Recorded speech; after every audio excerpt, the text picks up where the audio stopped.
here, I can't go another year. No, I can't be up in here complaining. Gotta let them know I'm famous in my heart. Listen here, I'm here for the world to hear. And I'ma make sure they know what my name is. I just wanna end up famous in I'm their so serious, heart. probably why they be so damn curious. They furious, Easy got these ladies on some silly shit. Now what the dilly is, I'm going all out. Hey, I'm the talk of the town, why y'all just saw a mouth. Here's a story about my quest to be rich. I'm like Beyonce and Kelly on some Destiny shit. Mr. 6 Mile, look me up, I'm somewhat a dream. Got my city like an addict, guess it's somewhat a fiend. For my team, anything less is uncivilized. Surprise, I'm seeing this world through clear eyes. And haters only made me more inspired to bless. On the clock right now, what the hell is the next? Like that feeling in your chest when you're ready to leave. Like that memory you had, you just couldn't believe. And we always got a little ammunition for y'all, cause we remember when they wouldn't even listen at all. Listen here, I can't go another year. No, I can't be up in here complaining. Gotta let them know I'm famous in my heart. Listen here, I'm here for the world to hear. And I'ma make sure they know my name is. I wanna end up famous in their In 97 on Gunston and 6 Measy, the streets made a natural born hustler. Believe me, drop real with it. That was my first EP.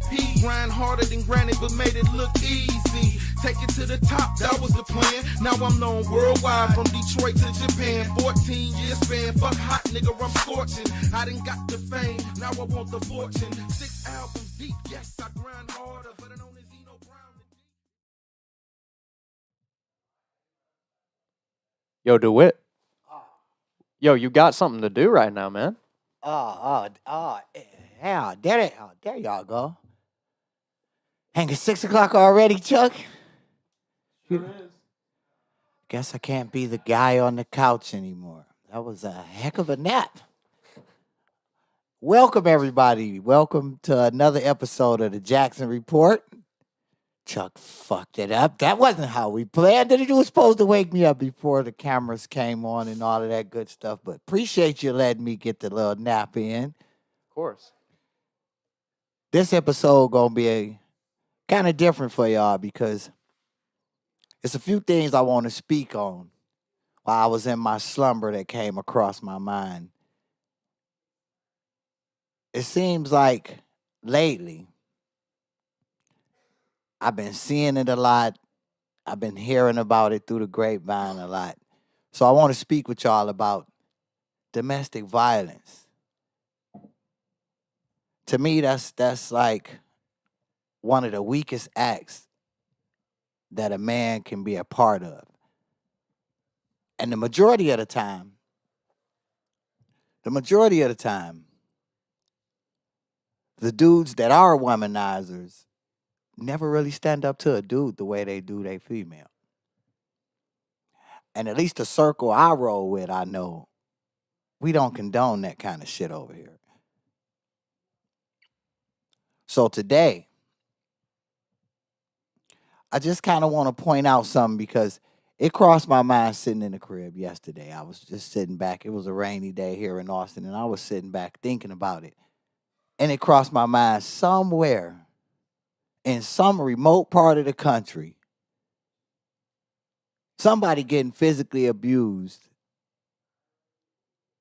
maybe because dinner wasn't ready in time enough, or because of she didn't want to do what he wanted to do, or maybe because he didn't do what she wanted him to do.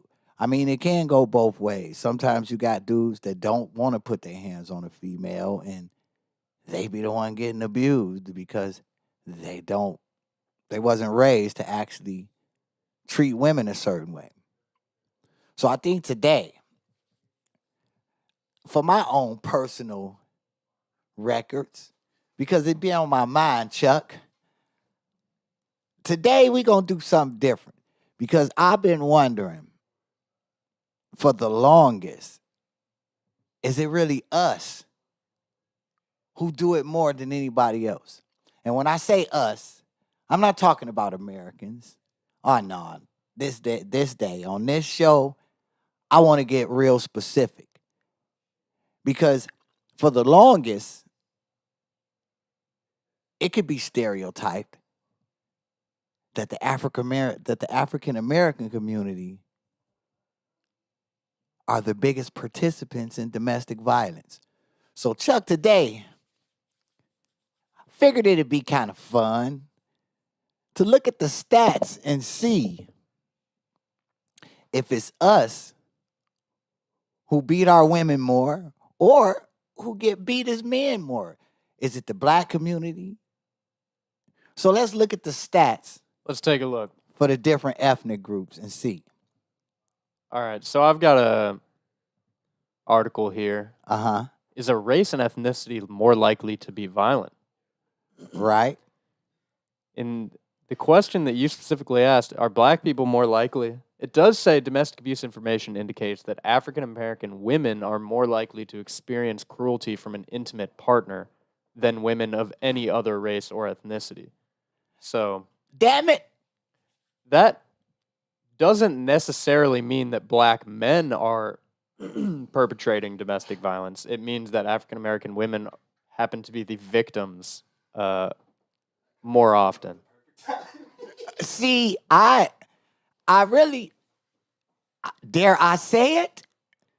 See, the one thing I love about being a show under false media, we say shit that nobody else think to say. We do the shit that's kind of on the edge. So dare I say, are these African American women being beaten by African American men?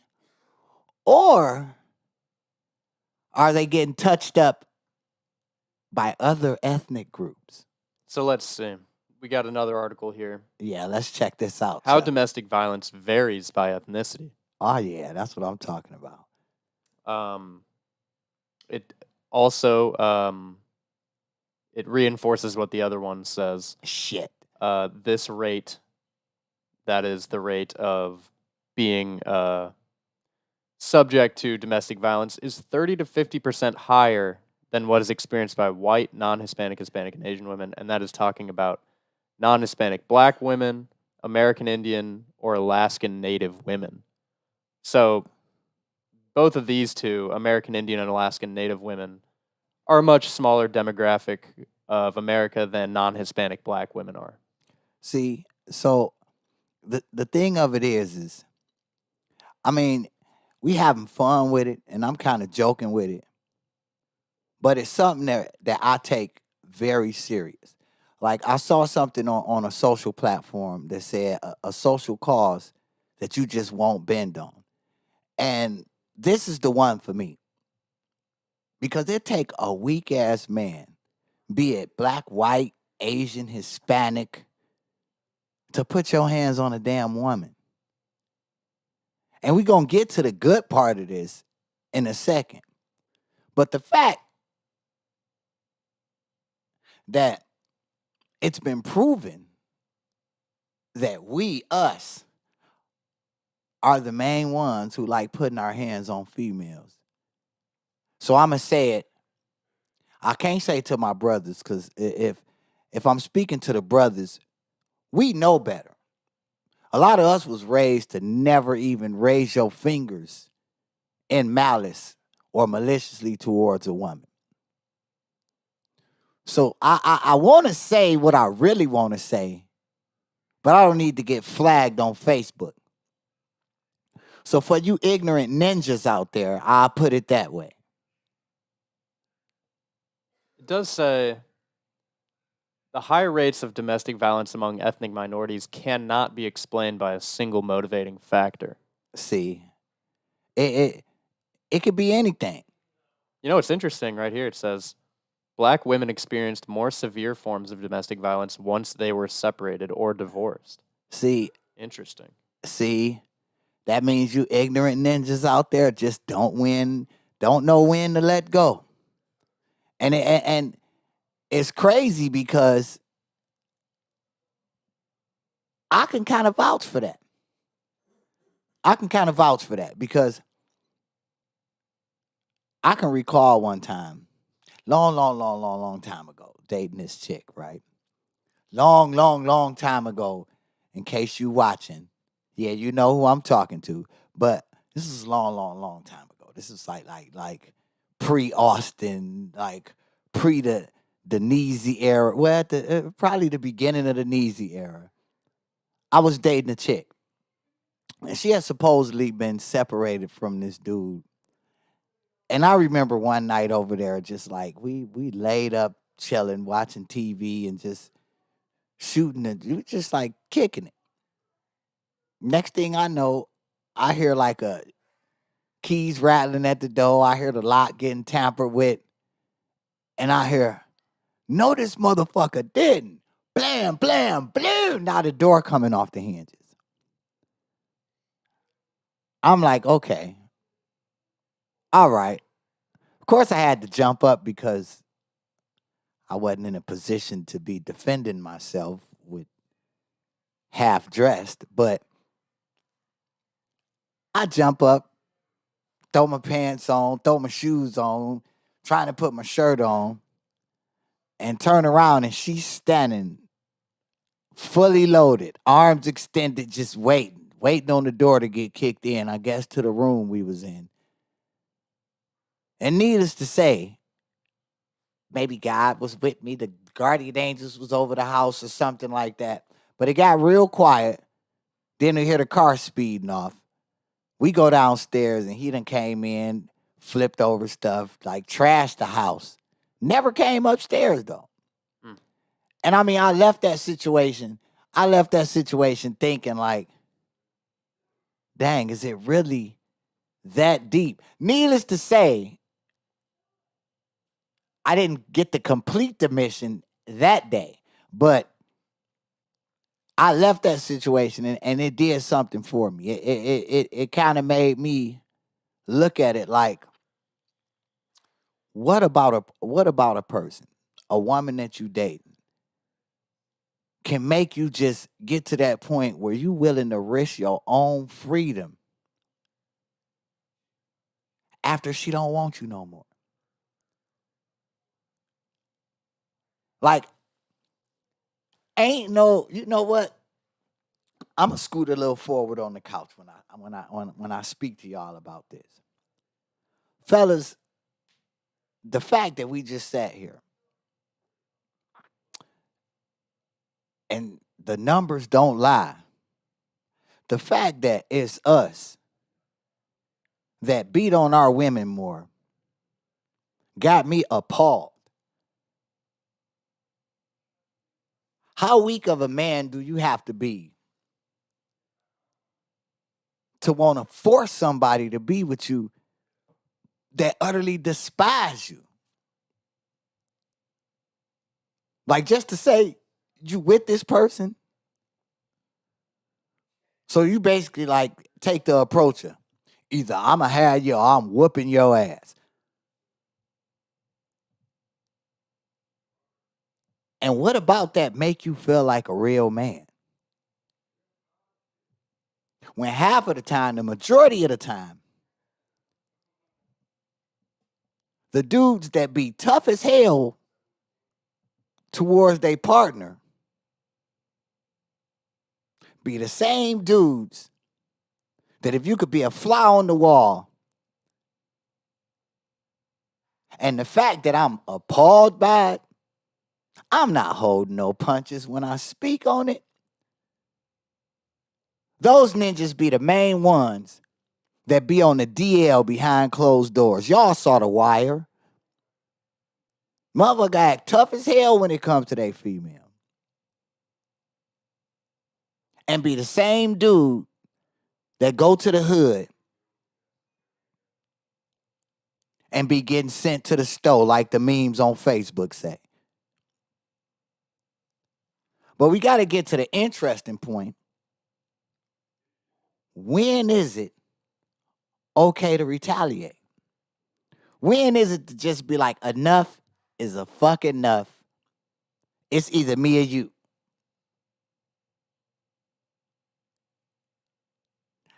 Needless to say, I live in a state where they just passed a law that if you ninjas down here thinking like that, you might want to reevaluate your train of thought.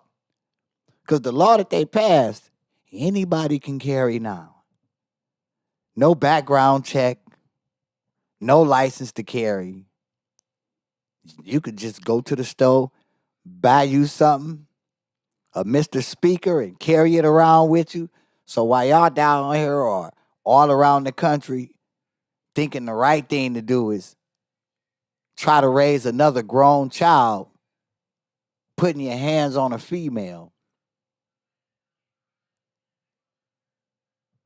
don't be too surprised if that female end up on an episode of Snapped and you end up where you thought you was going to send her to be politically correct about it. That's one thing that my whole life growing up, even as a youngster, because I have family members that experienced domestic violence. And it always made me think, like, how could you look at somebody, tell them you love them, and then savagely beat them like your life depended on it, like they threatened your life in a way that you need to defend yourself? Like, I joke about it sometimes, like, what kind of dude is that? Oh, baby, soon as you can open your eyes again, I'm going to take you to the water so we can watch the sunset. What kind of ignorant shit is that? So when is it okay to retaliate? After the paper trail is made? Or is it okay to retaliate like many people have gotten off by saying, I felt my life was in jeopardy? Because words are power. And I could just about imagine in them situations what the dude is saying. We can go down the phrases. I'll kill you. You think you gonna leave me. You try to leave me, you ain't gonna be with nobody else. Insinuating that they'll kill you. So if it was just me, let's just say today I'm gonna be President Jackson. If it was me, this is how my law would work. If you put your hands on a female, nah, we ain't gonna take you to jail. That's too easy. That's too easy to throw you in jail and make you somebody's bitch. That's way too easy. Nah, you put your hands on a female, we gonna make you do 30 seconds in a dark closet with Mike Tyson first off. And if that still don't change your ways,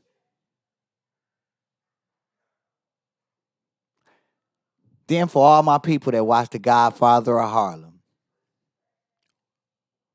we gonna put you in a dark closet for 3 hours with Buster. For my people that watch Godfather of Harlem, y'all know who Buster is. I was about to ask, who is that? Who is Buster and Chuck? For shits and giggles, look up the character Buster off Godfather of Harlem. Buster. Oh my God. Buster. You might not, don't show it on the book because they might snatch it down. But Buster is an infamous character on The Godfather of Harlem. Since you want to act like him, we gonna make you one. We gonna make you go a couple of hours with Buster. What's interesting is that I found an actual visual representation, and what all of these articles have in common is that there's no data, from what I can tell, or maybe I'm just not finding it, but all of this data pertains to the victims. There's no data for the abusers, because this kind of stuff gets reported to the police after the fact, and it's much easier to have a large sample size and quantify the amount of reported cases than it is the amount of convictions. Exactly. And see, And most of the time, the majority of the time, the police come and they don't solve the problem. They come, make the party leave, maybe put them in jail 72 hours. And ladies, here's the thing. As much as you may love the person, as much as in your mind you may be praying for change, the only way to fight this whole, dare we call it a disease, start convicting these fellas. Because a lot of times it happened, and when the police come, if they roughing the guy up, oh, don't do that to him, don't hurt him. And it's like, but he hurt you. Yeah. I don't know if you ever heard of this guy named War Machine. Really interesting story about this guy. He is that his name? He was on a show. Okay, yeah, that's his name, War Machine. His name's Jonathan Copenhaver. This Wikipedia picture is pretty bad, but I'm gonna pull it up anyway. This guy was on a show, one of those weird reality shows where they put a bunch of really alpha dudes in one house and then give them a bunch of alcohol and then film it all, and they just get into these crazy fights. He appeared on this show and he became kind of a fan favorite because he opened up about his insecurities and his past and stuff like that. So he gained a following, and he was also a fighter on The Ultimate Fighter. Okay. And he was actually a pretty successful MMA fighter. Yeah. He won his fights. He was doing well, and he ended up dating a pretty famous porn star called Christy Mack. Okay.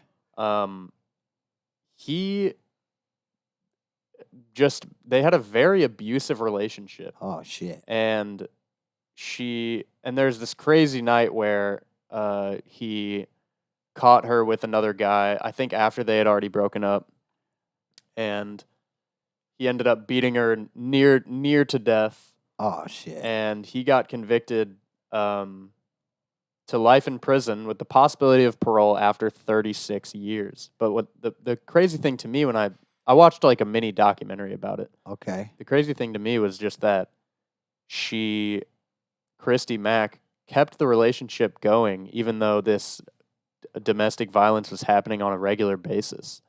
And she just kept it going. Yeah. And like probably she loved him. And she probably still writing him in prison and who knows? Well, maybe not. I would assume not, because she, took him to court and wanted him to get put away. But see, the fact of the matter is it's almost a double-edged sword, because if you keeping the relationship going, that's kind of like no longer making you a victim. It's like making you a volunteer for the abuse. Yeah. And the thing of it is like I tell people all the time, like even when people be like, man, I'm just not happy and all we do is fuss and all he do is this and that. And it's like, how long do you wait for the arguments to get progressively worse? If you feel like this guy's he always over aggressive, the signs be right there in front of you. But the majority of the time, we be so blinded by feelings and emotions and this human need to feel and want love, that it brings us to a place of acceptance. Oh, he gonna change. Oh, it'll get better. He just feel like I'm this person from his past, and he just been through this, and it be so many excuses made. Until ultimately, God forbid, the worst happens. He actually succeeds with his mission. Or sometimes even worse than that, he alters you physically. I've seen cases where females lost limbs over a domestic case, be in the car with a dude who just can't let him go. And what I never understood is this. If you through with somebody and y'all parted on toxic ass ways, ain't that much love in the world to make you want to rekindle that. Because in some cases, the worst happens on the rebound. Whereas, oh, we ain't seen each other in over a year and he done changed. And then they get back with this guy. And it be the same result, sometimes even worse. But getting to the point of when is it okay to retaliate? Me personally, let's just say if I was on the other side of that table and I was the person that's getting abused, the politically correct guy in me would say, okay, you make the paper trail. You telling the police about it. You done had them arrested. You done had them escorted off the property. You done made this paper trail. Ultimately, the thinking man in me would be making the paper trail knowing what my end result is going to be. Knowing in my mind that if this is constantly going on, what the end result going to be. Do you wait? I'm the type that would stand right at the front door knowing he coming to kick it in and let him kick it in to the barrel going off. He'll come in and go right back out the door. I'd wait till that 1 foot step over the threshold and let him have it. And I'm not promoting violence. I'm not promoting death. I'm not promoting thuggatry, if you want to call it that. But the fact that I was always curious, was it really us that did that? As a black man, utterly turns my stomach. Because as black people, we complain so much about how we perceived by other ethnic groups. We not our ancestors. I ain't my grandparents. I ain't this. So let's change tradition. How hard is it to be like, okay, bottle your anger up and walk away? As opposed to jumping on somebody that you know we were genetically and physically created to be stronger than women. In most cases. Now, it is some females out there that are Lennox Lewis, one of y'all, hit you with the iron mic, and you'll be the one calling the police. And nowadays, a lot of the females ain't buying it. They packing. But still, and it's me because I'm not scary. Talking to the weak brothers out there that love to put their hands on females. 9 times out of 10, if a dude walk right up to your female, grab their ass, and looked you in your face, you gonna bow down to that guy. And you will go home and cause a problem with your female because you didn't handle your business. I've seen it 1,000 times over. most of the time the dudes that be tough as hell, oh, I smack the shit out you, girl, and this, and that, be getting snatched up, collared up, and probably like getting handcuffed on their stomach, if y'all know what I mean.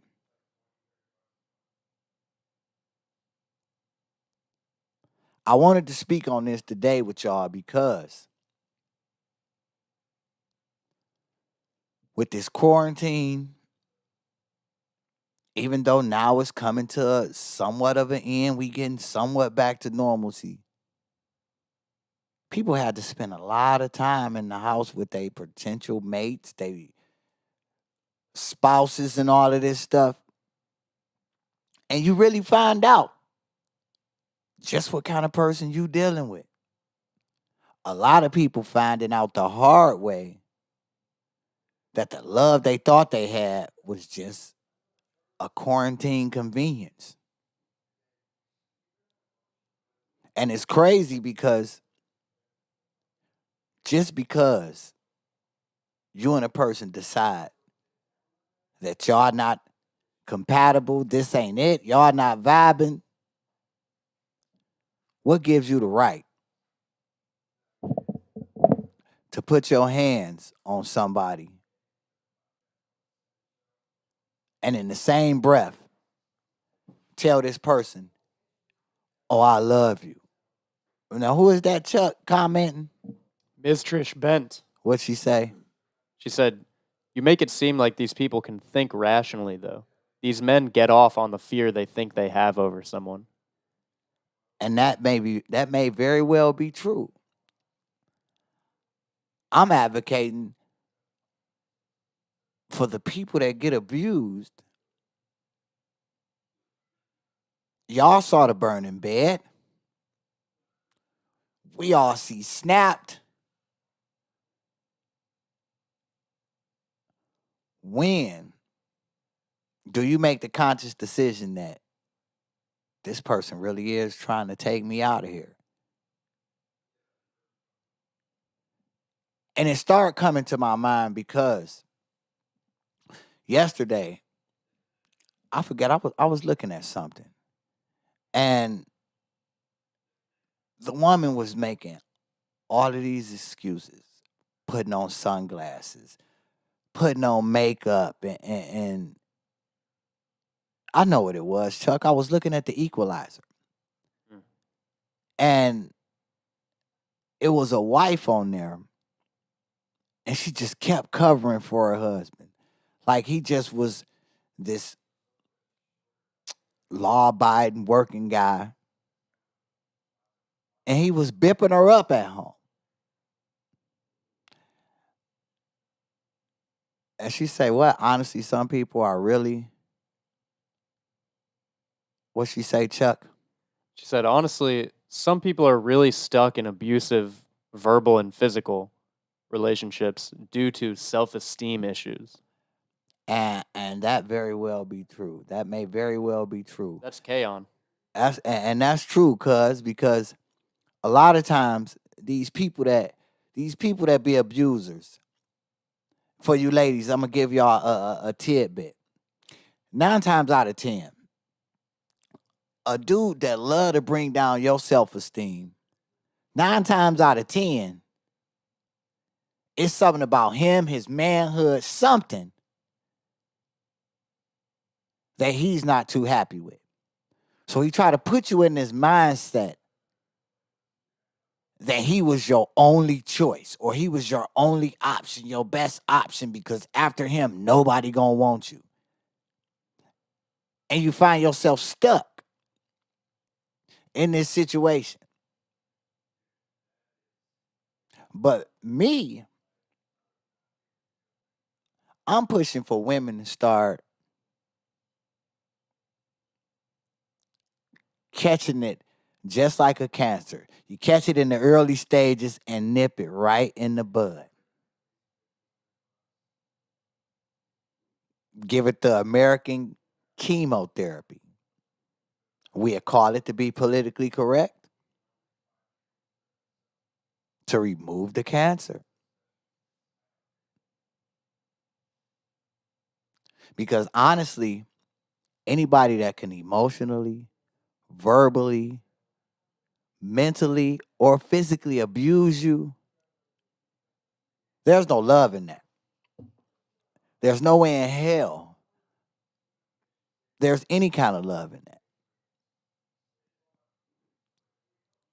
Because if I open my mouth and tell somebody I love them, there's no way in hell over a disagreement, over anything, that I'ma just look and be like, you know what, I love you, but I'm finna beat the hell out of you to show you how much I love you. No, I'm a firm believer in killing somebody still breathing.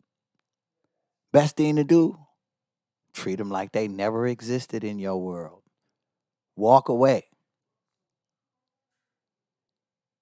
But for them fellas that feel the need to always feel like they woman is their oldest child and, oh, I could just put my hands on her, she ain't gonna go nowhere. Let me be the first to tell y'all, and I keep trying not to say it, Chuck. I keep trying not to say the word that will get me banned off Facebook. And it's always, it's damn near on the tip of my tongue because y'all bitches to me. It take a bitch made guy to look at somebody after you done gas this person up with all this, oh, I love you, baby, I ain't gonna never hurt you, I ain't gonna never do this, never do that, to put your hands on that same person and then hit him with the, see, now look what you made me do. Nah, she ain't make you do it. It was that bitch made fella that lies deep within you that made you do it. And I know all of the people I roll with don't condone that, don't condone it at all.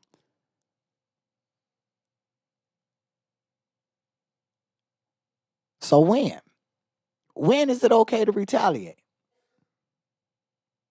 I say 3 strikes you out. If the love really that deep, because I know sometimes it's hard. Sometimes the female be thinking, oh, it didn't get like this to just recently. He's just stressed out. He just this. If a man can put his hands on you, period, that's just something that was always in him. It was just a matter of time before it came out. I think the best form of retaliation is probably just distance yourself. Yeah, Just but get yourself out of that situation. yeah, but you see, a lot of the times what happens is the woman to get herself out the situation.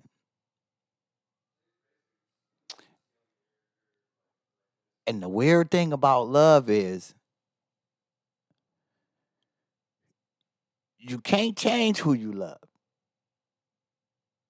But if love is causing me physical harm, oh, I'll change it like yesterday's draws. But you get the females that'll leave the situation. Because I've heard of stories of female will leave the situation, move states away, and then get to reminisce and miss something. Because I'm not going to say that abusive relationships, the whole relationship is just horrible. So they get to missing the good times. They get to missing what it once was and dabble back. And it may start off being all cool in the beginning. It may start off like, oh, he really changed. And 9 times out of 10, the abuser always, I'm sorry, I can change. I've changed. I done went to counseling. I done did this and I done did that. You could tell if an abusive man is really changing. Because you can say whatever you want to about it. But a man know what he want. And something that's a treasure to a guy, believe you me, he cherishes it. Hell, I got something that I've kept with me for years on end. Ain't a bit of nothing, but it meant something to me, so I kept it. When a man really cherishes something and he really treasures something, there's no way he's going to want to harm it in any form. That's why they say that person that's for you going to be for you whether you like it or not. And somebody putting their hands on you, ladies, and fellas alike, because I'm not just going to say it's black men that just abuse women. It's some instances where the roles are reversed. I've ran across a couple of dudes who kind of, I feel like, are in abusive relationships and they just hide it. Like, some of you fellas out there getting touched up too. And you think it's cute. But in either direction, if you get to the point where you got to physically put your hands on that person, leave them alone. Because at the end of the day, you putting your hands on this woman. Now you done savagely beat this woman. What about that make you feel like you accomplished something? What about that make you feel like, yeah, I'm a man. I'm a real man. I'll just beat the shit out of her. I'm a real man. And then you risk your freedom.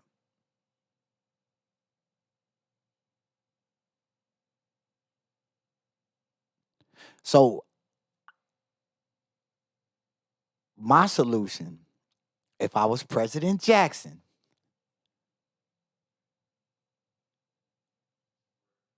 it wouldn't be no 72 hours. If we take you,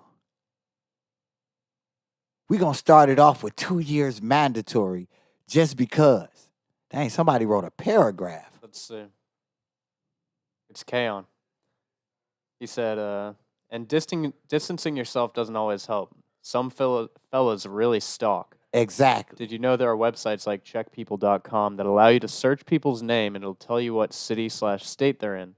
Some sites out there actually tell you what addresses the person lived in. It's all free. And guess what? That's right. And cuz that's the scary part about it. So it brings me to that point of when do you retaliate? So ladies, I'm not preaching violence. Like I said, I'm not a spokesman for the NRA or none of that stuff.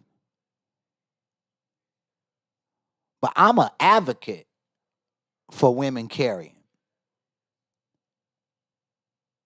I am. Anybody, especially the person I'm dating, oh, you need to know where everything is in the household because if it's going down, it's going down. Don't be scared to squeeze that mug. Because in the long run, if you look at it, he not valuing your life. Why value his? Because for the fellas that be out there and they do that kind of stuff, like me, the fact that I don't put my hands on females, the worst thing I feel I can do to a female is call her the B word. Call a female a bitch. To me, that's my swing. If I say that and that don't move nothing, there you have it. I lost. It's over with. I mean, that's the worst thing that I feel as a man you could say to a female verbally.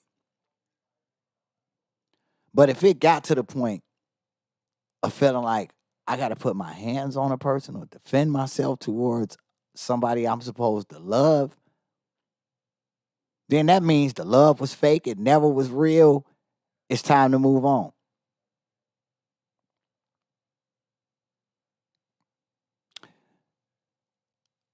So today, on top of me having that feeling that I needed to speak on that because it was just something burning in my spirit about that whole domestic violence thing and finding out the statistics. So before I even get off this subject, Chuck, do me one more favor. I need to Yep. see statistically which states domestic violence happening. Lord, don't let it be Michigan. I'm gonna be so upset if it's Michigan. If it's Michigan, if it's Michigan. Oh, Alabama? No, no. I was about to say Alabama. Yeah, they down there in the barn. Give me a sec. I'm looking. I want to know the number one state for domestic violence. Here it is. Oklahoma. Damn, for real? Well, at least it wasn't Michigan. See, Michigan, yeah, I could imagine. In Michigan, Detroit alone, Kentucky, yeah, Missouri, damn it. So they in Vegas whooping it, and that's crazy. Vegas number 4. Arizona, see, Vegas and Arizona, they probably do it out of heat stroke. It's just like, I mean, okay. Oh, so it's North Carolina. Bromo, my Bromo Bam. Y'all down there in the state, bro. Y'all down there in that state. There's women around you in remote areas or where you live at getting knocked between the That's washer and dryer. Really high percentages. Exactly. Even for number 10, 41%. Yeah, like a couple of those cities, Idaho and Alaska. I mean, in Alaska, what is it? Probably they just drink a lot of alcohol in Alaska. Oh, yeah, you melted half of the igloo. I'm finna that. And that made me just sound like I'm stereotyping, but Washington, Idaho, Missouri, I mean, a couple of those you can kind of, Kentucky, yeah, I can see Kentucky. Iowa, I mean, Iowa's pretty surprising. right, like what is it to do in Iowa? I guess. I think that's exactly why. Like, People have nothing to do besides drink. ain't nothing else to do. I'm gonna drink 3 beers, go home, slap Bessie around. Like, what the hell makes people look at somebody 2 days before y'all was all in love? Now you looking at her like, I'm finna knock your face off. Or vice versa. It's crazy to me. I'm surprised over this quarantine, the domestic violence rate did go up. But we getting back to normalcy. And I'm willing to bet we gonna see it decrease. We gonna see it decrease. But before I speak with y'all about something a lot of people might not be up on, we gonna take a small intermission to let me calm my nerves down. So let's play this. We gonna give y'all a taste of Mr. Neezy real quick before.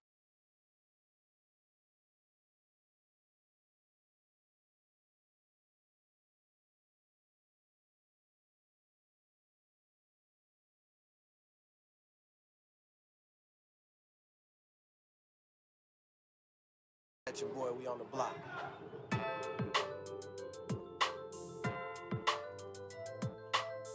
Okay. We're gonna make this one for the block. This is for my section, all my peoples on the block. For all my hustlers pitching, sitting up in the spot. This is for the ladies, all the stations, here it is. An anthem for my city player, that's what this is. This is for my section, all my peoples on the block. For all my hustlers pitching, sitting up in the spot. This is for the ladies, all the stations, here it is. An anthem for my city player, that's what this is. If we gon' boast, let's do it like none other. It's nuts, player. Just call me the Dun Dudder, I'm the one, brother. Go tell it on all heels, it's all real. He held in his all skills. I chill for a minute, let me make y'all vibe. Send this all up in your chest the way I shake y'all rides. Showing signs of the best of these lyrical spitting specimens. Musically, a miracle the way I come so heaven sent. Define what a blessing is, hit this guy. Most of y'all ain't even ready, better fear this guy. Here's why, I might just slow things down. Calm down, catch my breath and change sounds. A strange town, that's world of these feel. It's on now, whole damn squad gon' see meals. We feel no other camp in the city gon' have the damn audacity to hate an anthem that's gritty. This is for my section, all my peoples on the block. For all my hustlers pitching, sitting up in the spot. This is for the ladies, all the stations. Here it is, an anthem for my city player. That's what this is. This is for my section, all my peoples. Had to give y'all a taste of what once was. But before I leave, we hear a lot about the history of Detroit. And we hear a lot about being that we just celebrated Memorial Day. And you know, Memorial Day kind of special to me because shouts to my pops, he served and he a veteran. And he actually made it home, even though Memorial Day is honoring those fallen soldiers. But did a lot of y'all know Memorial Day was started by us? I actually learned that today. And see, Chuck, and it's crazy because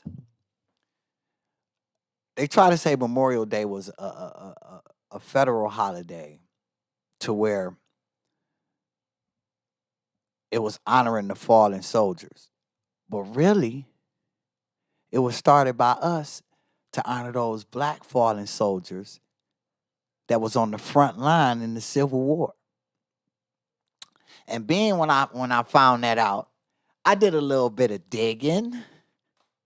Yeah, I did a little bit of digging myself and found out that one of the most decorated regimes, if you want to say, don't quote me on that, or platoons or whatever, was 1,000 black soldiers that fought on the front line. And guess where they were from, Chuck? I'm going to guess Detroit. Exactly. So, shouts to those 1,000 soldiers that fought on the front line in the Civil War, that fought for our freedom, so to speak, and fought with the Union. And they happen to be from our hometown. So all my Detroiters that's tuned in, tip y'all hats off. That's just a little tidbit of history that y'all might not have known nothing about. Always give y'all jewels before I leave. And now I'm going to end my show today. Normally we do Am I With It? But today, we're going to call this segment to end the show, D just might. Because with what I'm about to say, D just might get his ass banned off Facebook. Because I've been in Texas for 5 years now. A little over 5 years, going into 6. So I guess you can officially say I'm a Texan. When I sign on my social media, I get all of these notifications. I get notifications from KView, notifications from KXN, all of these weather reports.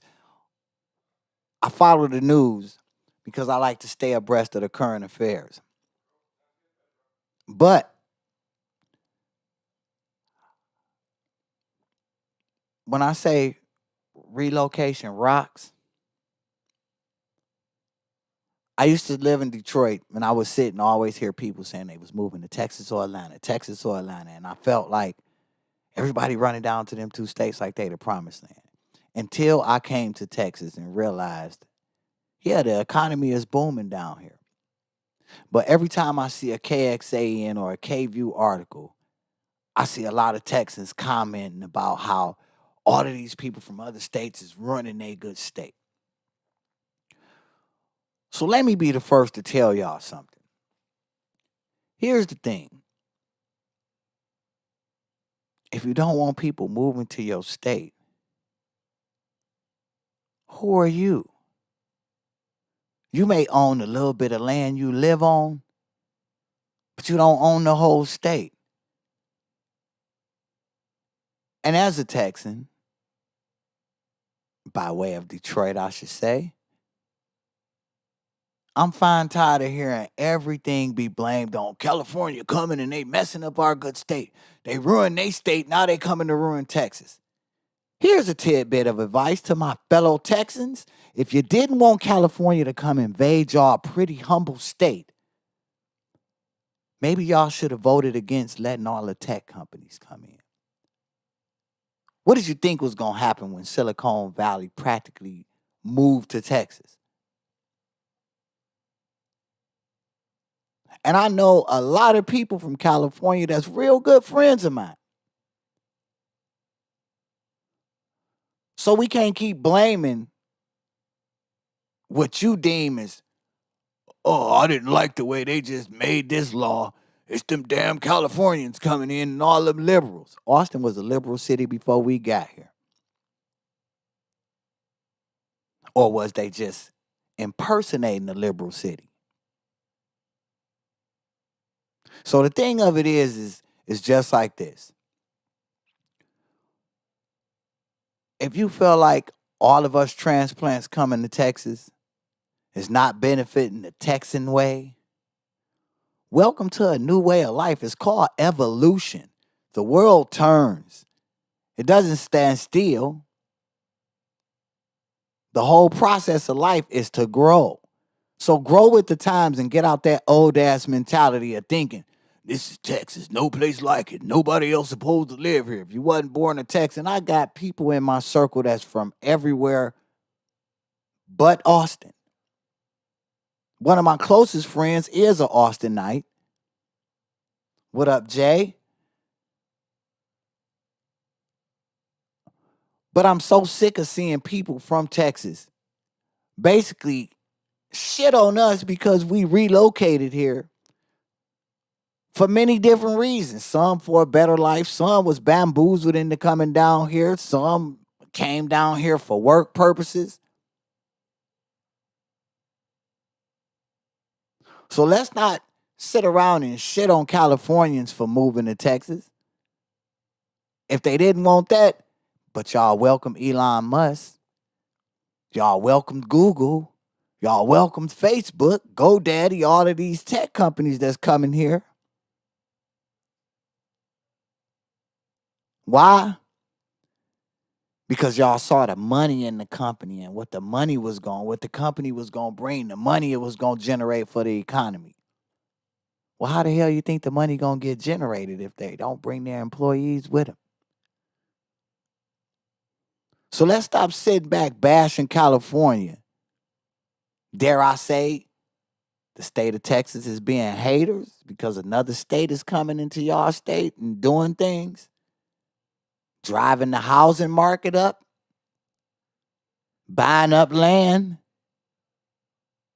that was here before they got here.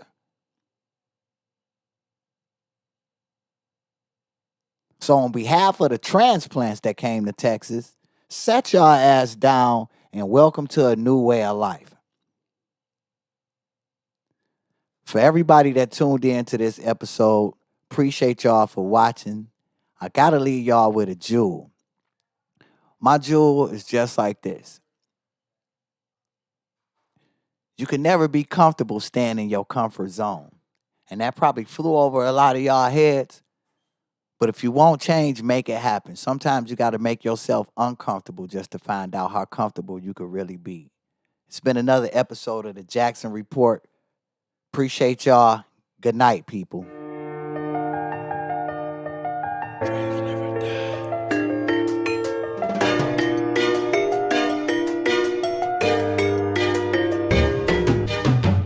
Life's a game, but I figured it out. Sitting on the steps at Granny House. This world is strange, but I pictured my route. Sitting on the steps at Granny House. Life's a game, but I figured it out. Sitting on the steps at Granny House. This world is strange, but I pictured my route. Sitting on the steps at Granny House. I grew up on the block with all the pimps and the crooks. Nerd with it, kept my pen in the book. or I'ma be off the hook. They saw me write it, but I wouldn't